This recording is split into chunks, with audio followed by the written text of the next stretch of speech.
महंगाई में पिसे अवाम को बिजली का एक और झटका। नेपरा ने बिजली 7 रुपए 90 पैसे फी यूनिट बिजली महंगी करने की मंजूरी दे दी। इजाफा मई के फ्यूल एडजस्टमेंट की मद में किया गया है। नोटिफिकेशन जारी किया गया है। बिजली सार्फिन पर 113 अरब रुपए का इजाफी बोझ पड़ेगा। 10 तकसीमकार कंपनियों पर इतलाक होगा। लाइफलाइन और के इलेक्ट्रिक पर इतलाक नहीं होगा। आपको बताएं कि महंगाई में पिसे अवाम को बिजली का एक और झटका। नेपरा ने बिजली 7 रुपए 90 पैसे फी यूनिट महंगी करने की मंजूरी दे दी। इजाफा मई के फ्यूल एडजस्टमेंट की मद में किया गया। नोटिफिकेशन भी जारी कर दिया गया है। बिजली सार्फिन पर 113 अरब रुपए का इजाफी बोझ पड़ेगा। 10 तकसीमकार कंपनियों पर इतलाक होगा। लाइफलाइन और के इलेक्ट्रिक पर इतलाक नहीं होगा।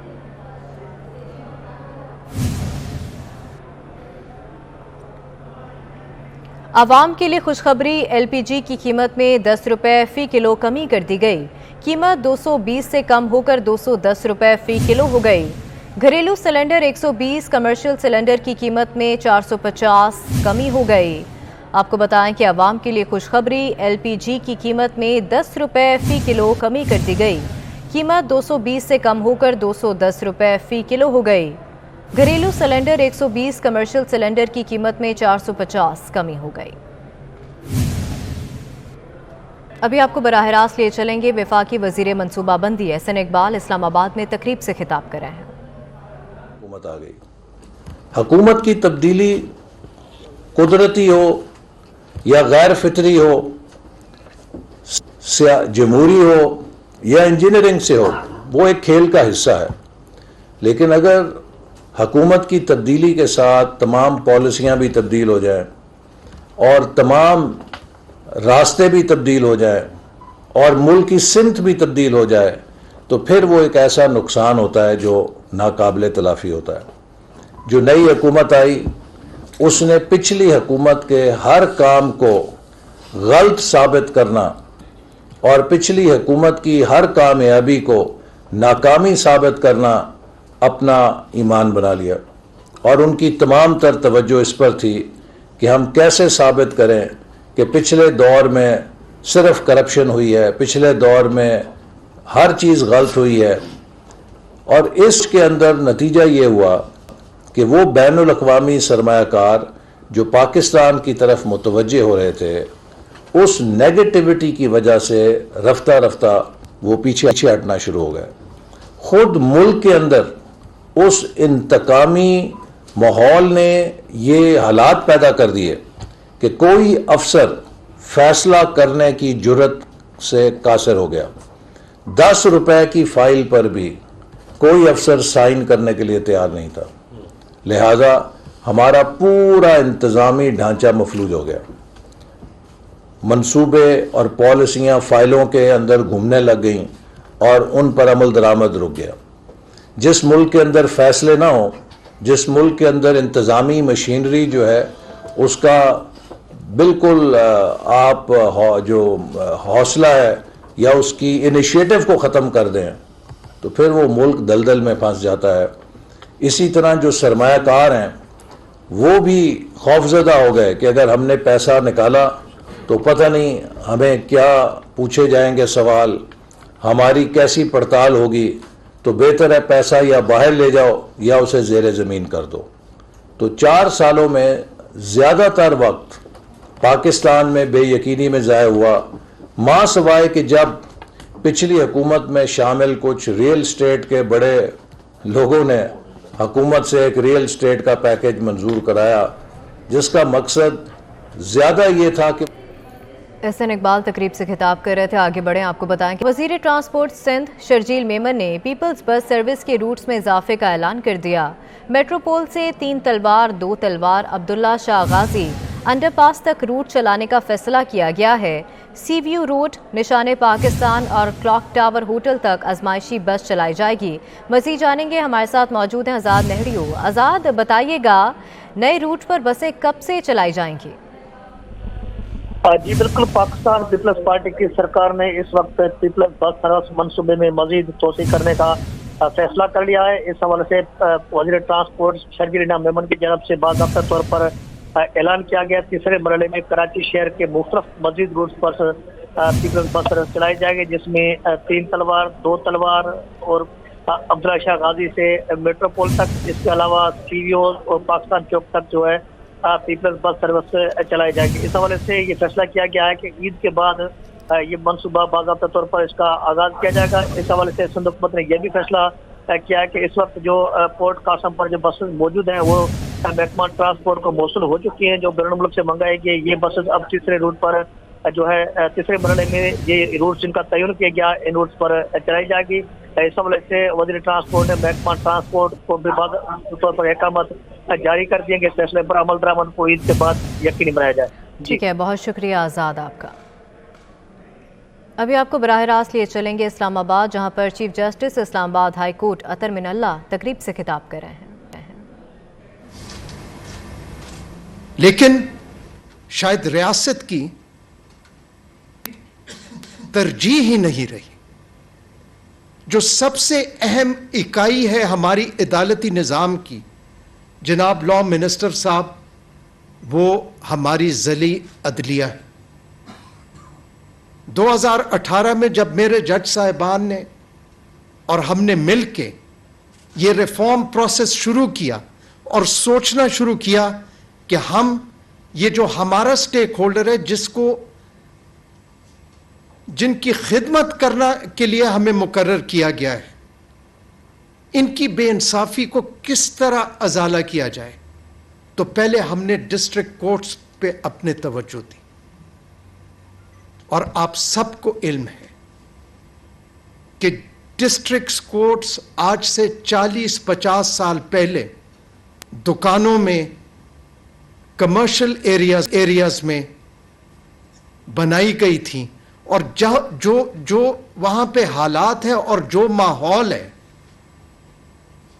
वो माहौल कम से कम जो आर्टिकल 14 का हक है, इनवायबिलिटी ऑफ डिग्निटी का, उस साइल ही सिर्फ नहीं, वो वकील भी और वो जज भी जो उन अदालतों में जाता है, उनके हकूक भी पामाल होते।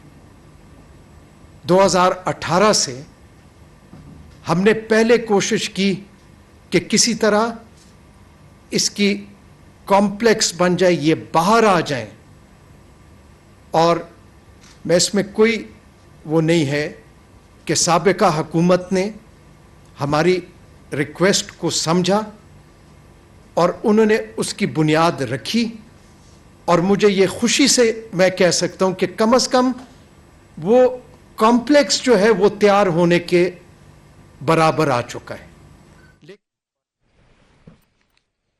तो हुकूमत में आने के फौरन बाद असेंबलियां तोड़ते, इलेक्शन का ऐलान कर देते, इलेक्शन में चले जाते, लेकिन उसका आगे बढ़े। आपको बताएं कि चेयरमैन कमेटी नूर आलम खान की ज़ेर सदारत पब्लिक अकाउंट्स कमेटी का इजलास हुआ।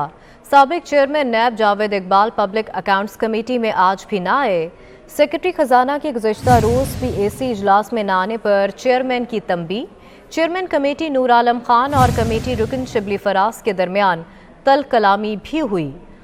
आपको बताएं कि चेयरमैन कमेटी नूर आलम खान की ज़ेर सदारत पब्लिक अकाउंट्स कमेटी का इजलास हुआ। साबिक chairman NAB Javed Iqbal public accounts committee में आज भी ना आए। सेक्रेटरी खजाना के गुज़श्ता रोज़ पीएसी इजलास में न आने पर चेयरमैन की तंबीह। चेयरमैन कमेटी नूर आलम खान और कमेटी रुकन शिबली फराज के दरमियान तल कलामी भी हुई।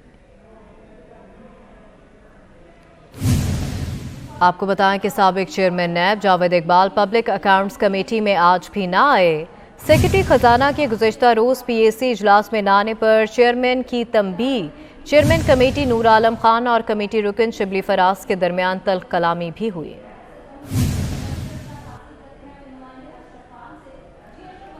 पंजाब की टेक्सटाइल मिल्स को गैस बंदिश का मामला वज़ीर आज़म शहबाज शरीफ ने नोटिस ले लिया। वज़ीर आज़म शहबाज शरीफ ने टेक्सटाइल मिल्स मालिकान को आज शाम इस्लामाबाद में बुलाया है।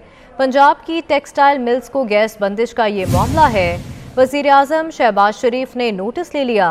वज़ीर आज़म शहबाज शरीफ ने टेक्सटाइल मिल्स मालिकान को आज शाम इस्लामाबाद बुला लिया। हवाई सफ़र करने वालों के लिए अच्छी खबर, ईद के दौरान PIA किरायों में 20% कमी करेगा। ये सहूलत ईद के तीनों दिन अंदरूने मुल्क परवाज़ों पर सफ़र के लिए मुयस्सर होगी।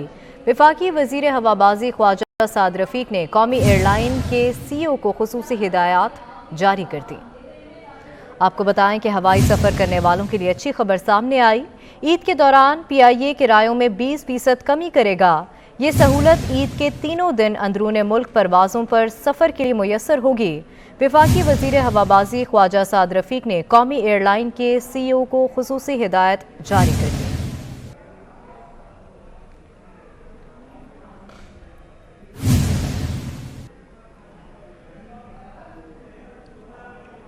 दारुल हुकूमत इस्लामाबाद में ब्लू और ग्रीन लाइन बसें चल पड़ी। वज़ीर आज़म शहबाज शरीफ ने ग्रीन और ब्लू लाइन बस सर्विस मंसूबे का इफ्तिताह कर दिया। वज़ीर आज़म कहते हैं ठेकों में करप्शन बर्दाश्त नहीं करेंगे। तरक्याती मंसूबों की तकमील में शफाफियत यकीनी बना रहे हैं। मज़ीद तफसीलात इस रिपोर्ट में। वज़ीर आज़म शहबाज शरीफ ने ग्रीन और ब्लू लाइन बस सर्विस मंसूबे का इफ्तिताह कर दिया। इफ्तिताही तकरीब से खिताब करते हुए वज़ीर आज़म ने कहा, तरक्याती मंसूबों की तकमील में शफाफियत यकीनी बना रहे हैं। ग्रीन और ब्लू लाइन बस सर्विस मंसूबे में ताख़ीर बर्दाश्त नहीं की जाएगी। कोई भी मंसूबा अवामी खिदमत और खुशहाली के हवाले से अगर आइंदा बगैर मेयारी आइंदा हुआ तो उसकी खैर नहीं, ये मैंने बड़ी वाज़ेह हदायत दे दी हैं। वज़ीर आज़म शहबाज शरीफ ने कहा कि तेल और गैस की कीमतों ने आवाम को परेशान कर रखा है, जल्द इससे निजात मिल जाएगी। अल्लाह का शुक्र है तेल की कीमतों में कुछ कमी आई। पूरे मुल्क में सस्ती शमसी तवानाई का जाल बिछाएंगे। दुनिया में